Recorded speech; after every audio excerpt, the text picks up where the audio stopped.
Hello friends, welcome back to my YouTube channel. आप सभी का मेरे यूट्यूब चैनल में स्वागत है। आज मैं आपके लिए पी पॉस्चर के ऊपर वीडियो लेकर आया हूँ। मैं आज आपको पी पॉस्चर के बारे में बताऊँगा। मेरे चैनल को सब्सक्राइब कर दीजिए, लाइक कर दीजिए और शेयर कर दीजिए। अब मैं आपको पी पॉस्चर के बारे में बताऊँगा कि पी पॉस्चर कैसे करना चाहिए। सबसे पहले आपने सीधे खड़े हो जाना है और उसके बाद ब्रीथ लेते हुए अपने हाथों को आगे नीचे घुटनों तक ले आना है। फिर उसके बाद आपने फॉरवर्ड बेंड करने की कोशिश करनी है।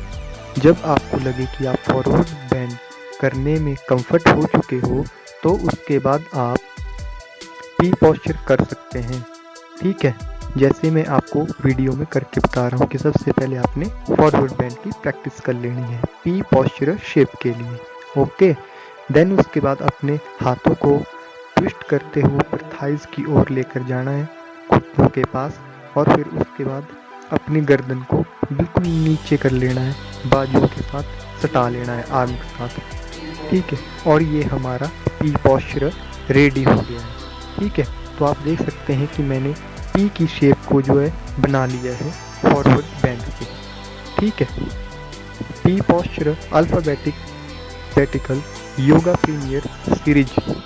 अगर आपको मेरे वीडियोस अच्छे लगते हैं तो like, comment, share and subscribe कर सकते हैं। ये था मेरा पी पॉस्चर। अब आपको धीरे धीरे वापस आ जाना है, जैसे नॉर्मल पोजीशन में ब्रीथ लेते हुए inhale, exhale and normal position. मेरे चैनल को सब्सक्राइब कर दीजिए, लाइक कर दीजिए एंड शेयर कर दीजिए। अगर आपको मेरे वीडियोस अच्छे लगते हैं then subscribe my channel. Thanks for watching my videos and subscribe my channel. Thanks for my viewers. Subscribe my channel.